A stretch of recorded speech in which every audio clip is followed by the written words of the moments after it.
Growing up as Victoria Hamilton's daughter wasn't easy. Every breath I took, every step I made, was carefully monitored and judged. My father, the CEO of Hamilton Industries, had my entire life planned out before I could even walk. "Charlotte, darling," he'd say, adjusting his perfectly pressed Armani suit, "a Hamilton never settles for second best."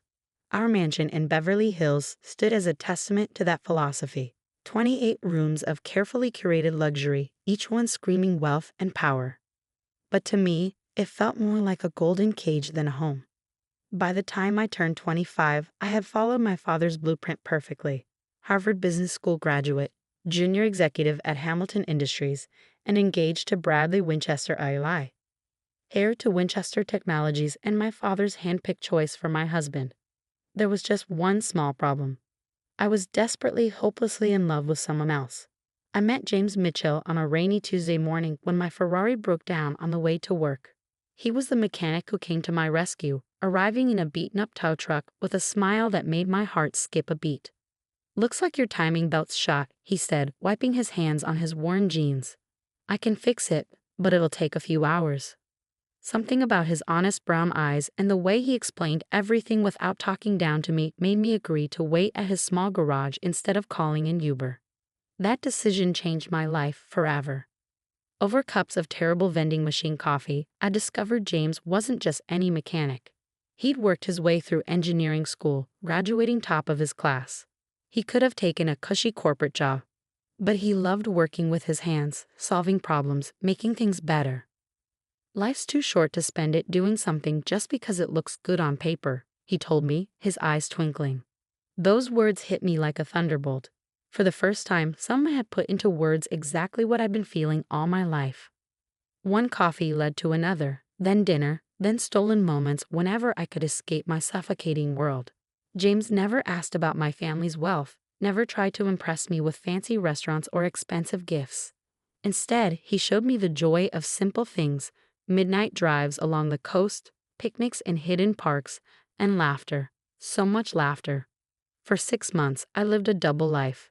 Society princess by day, myself by night. But I knew it couldn't last forever. The breaking point came during a charity gala at our mansion. Bradley was droning on about merger strategies to anyone who would listen, while my mother paraded me around like a prized thoroughbred. "Charlotte will be taking over the East Coast operations after the wedding," she'd announced to yet another group of socialites. The Winchesters and Hamiltons. Imagine the possibilities. I felt like I was suffocating. Excusing myself, I fled to the garden, my trembling fingers already dialing James's number. "I can't do this anymore," I whispered into the phone, tears streaming down my face. "I can't marry Bradley. I can't be who they want me to be." James was silent for a moment before speaking. "Then don't be. Be who you are, Charlotte. That's the person I fell in love with." That night changed everything.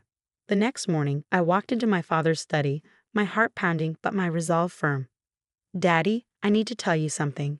My voice shook slightly. "I can't marry Bradley. I'm in love with someone else." The explosion that followed was nuclear. My father's face turned purple as I explained about James, about wanting a different life than the one he planned. "A mechanic?" he roared, his fist slamming onto his mahogany desk. "My daughter, a Hamilton, in love with a grease monkey. He's an engineer, Daddy, and he's brilliant. If you just meet him." "Absolutely not." My father's voice could have shattered glass. "You will marry Bradley as planned, or you can forget about your trust fund, your position at the company, everything. Is that clear?" I stood up straighter, channeling strength I didn't know I had. "Crystal clear, Daddy. Goodbye." Walking out of that study was the hardest thing I'd ever done. My mother's hysterical tears, my father's threats, the whispers of the household staff. It all followed me as I packed a small bag and left the only home I'd ever known. James was waiting for me outside his modest apartment, worry etched on his face. When I told him what happened, he tried to talk me out of it. "Charlotte, that's your whole life you're giving up. Your family, your inheritance. I can't let you do that for me." I silenced him with a kiss. "I'm not giving up my life, James. I'm finally starting it." The next few months were a crash course in reality. I moved into James' one-bedroom apartment, got a job as an entry-level business consultant at a small firm, and learned how to live on a budget. It wasn't easy, but for the first time in my life, I felt free. My parents' attempts to bring me to my senses ranged from emotional manipulation to outright threats. They froze my accounts, canceled my credit cards, and even tried to get me fired from my new job. But with each obstacle, James and I grew stronger together. When we decided to get married, we planned a simple ceremony in a local park. No designer dress, no society photographers, just us and a few close friends. The morning of the wedding, I received a text from my mother. "Your father and I will be attending. One last chance to fix this mistake." My heart raced as I showed James the message. He squeezed my hand. "It's your call, love. Whatever you want." I wanted them there. Despite everything, they were still my parents. So when I walked down the makeshift aisle in my simple white dress from a department store, my eyes instantly found them standing at the back. My father looked like he'd swallowed something sour, while my mother dabbed at her eyes with a monogrammed handkerchief. Neither moved to join the ceremony. During the reception, a casual barbecue in the park, they made their final play. "Charlotte, darling," my mother's voice dripped with desperation. "It's not too late. Bradley would still take you back. Think about what you're throwing away." My father cut straight to the point. "This is your last chance, young lady. Stay with this person, and you'll never see a penny of your inheritance. Is that what you want? To live in poverty?" I looked at James, who was chatting and laughing with our friends, completely at ease in his rented suit. Then I looked at my parents, trapped in their world of wealth and expectations. "What I want," I said clearly, "is to be happy. James makes me happy. If you can't understand that, then maybe we don't need your money, or you, in our lives." My father's face turned that dangerous shade of purple again. "You're an daughter of mine," he spat, turning on his heel. My mother hesitated for a moment, then hurried after him. As they stormed away, James appeared at my side, wrapping an arm around my waist. "You okay?" I leaned into him, watching my past walk away. Never better. That was 6 months ago. We settled into our life together, working hard, loving harder. James continued at his garage while taking night classes for his master's degree. I threw myself into my consulting work, building my own client base. We were happy, truly happy, even if we had to watch our spending and clip coupons. But there was something James hadn't told me, something that was about to turn my world upside down again. Everything changed on a seemingly ordinary Friday evening. I came home from work early, excited to surprise James with takeout from our favorite Thai place. But our apartment was empty, with a hastily scribbled note on the counter. "Working late at the garage. Love you." It wasn't unusual for James to work late, but something felt different. Lately, he'd been distracted, taking mysterious phone calls and working odd hours. A knot formed in my stomach as my mind wandered to dark places. Was history repeating itself? Was I about to lose everything again?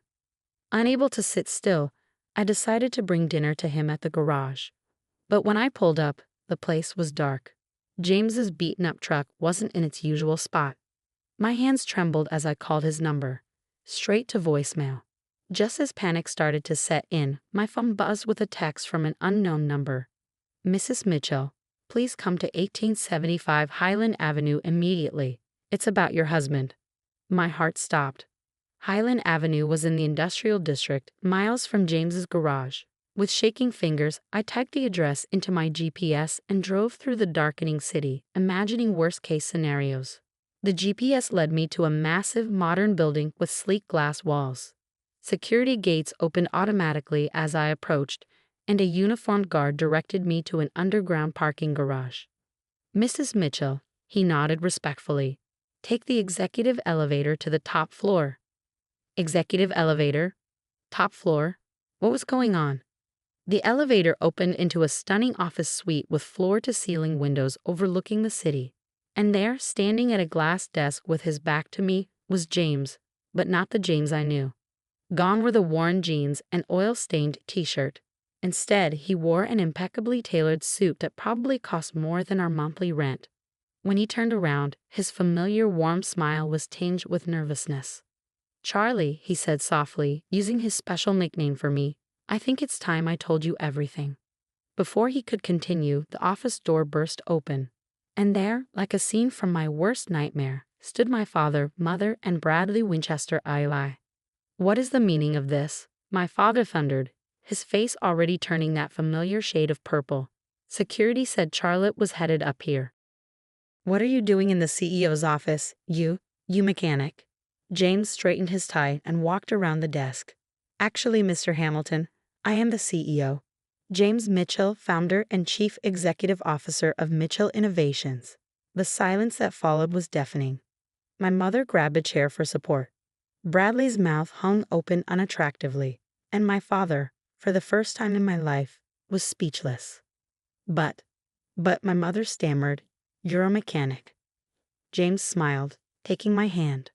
"I own a chain of auto repair shops, yes. It was my first business, started with a loan from my college professor.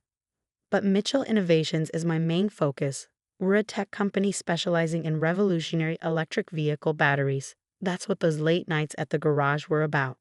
We were finalizing our new prototype. My head was spinning. "Why didn't you tell me?" "Because I needed to know," James said softly, turning to face me. "When we met, I just made the Forbes 30 under 30 list. Every woman I dated was only interested in my money, my status. But you fell in love with me when I was just a mechanic. You gave up everything for me. I had to be sure." Mitchell Innovations, my father muttered, his business mind finally catching up. "The company that just revolutionized electric vehicle battery technology. The one every major car manufacturer is fighting to partner with. That's you." James nodded. "Our market valuation hit $12 billion last week. Not quite Hamilton Industries territory, but we're getting there." I couldn't help but laugh at my father's expression. All those months of looking down on my poor husband, and James had been building an empire right under their noses. "And now," James continued, his voice taking on a sharper edge, "I'd like to discuss how you treated your daughter. The woman who, by the way, just became one of the largest shareholders in Mitchell Innovations when she married me." My father's face paled. Hamilton Industries had been trying to break into the electric vehicle market for years. Having a connection to Mitchell Innovations would have been a game changer. "Now see here," my father blustered, trying to regain control. "We were just looking out for Charlotte's best interests." "By disarming her?" James's voice was steel wrapped in silk. "By trying to get her fired? By making her cry herself to sleep for weeks?" "Daddy," I finally found my voice, "you always taught me that Hamiltons never settle for second best." "Well, I didn't. I married the most brilliant, kind, and successful man I've ever known. And I did it without knowing about any of this." "Charlotte, sweetheart," my mother stepped forward, arms outstretched. "We were wrong. We see that now. Please come home." I looked around the magnificent office, then at James, my wonderful husband who had let me find my own way, support myself, grow stronger. "I am home, Mom, but if you want to be part of our lives, you'll have to accept us on our terms. No more manipulation. No more control." My father looked like he was choking on something particularly unpleasant. "And what about Hamilton Industries?" James smiled. "Well, sir, we've actually had several offers from your competitors for exclusive partnerships. But I thought, given the family connection, we might consider a different arrangement, if you're interested in discussing it, as equals." The next hour was surreal. My father and James talked business while my mother fussed over my terrible apartment and insisted we move into a proper home. Bradley had slunk away somewhere, probably to lick his wounds. Later that night, back in our small apartment, I finally asked James the question that had been burning in my mind. "Why keep working at the garage? Why live like this when you have billions?" James pulled me close. "The garage keeps me grounded, reminds me where I started. And this apartment, these months with you, they've been the happiest of my life. We made it ours together, without any silver spoons or trust funds." Tears welled in my eyes. "I love you, you sneaky billionaire." He laughed. "I love you too, you runaway Harris." Life changed after that night, but not in the ways people might expect. We did move, but into a modest house we chose together. I joined Mitchell Innovations as head of their charitable foundation, using our resources to help other young entrepreneurs. James still spends time at his original garage, teaching mechanical skills to underprivileged youth. My parents, well, they're trying. Mom still makes not-so-subtle hints about grandchildren needing trust funds, but Dad has developed a genuine respect for James. Their weekly business meetings often turn into lengthy discussions about everything from classic cars to philosophy. As for me, I finally understood what James meant about life being too short to live it on paper. Sometimes the best things come disguised as broken down Ferraris and coffee from vending machines. But the best part? Every now and then, when we drive past our old apartment or grab Thai food from our favorite takeout place, James still looks at me the same way he did when he was just a mechanic and I was just a rebel Harris. Because in the end, love doesn't care about bank accounts or business empires. It cares about who you are when everything else is stripped away. And we're simply Charlotte and James, a mechanic and a runaway Harris who found something better than billions. We found each other.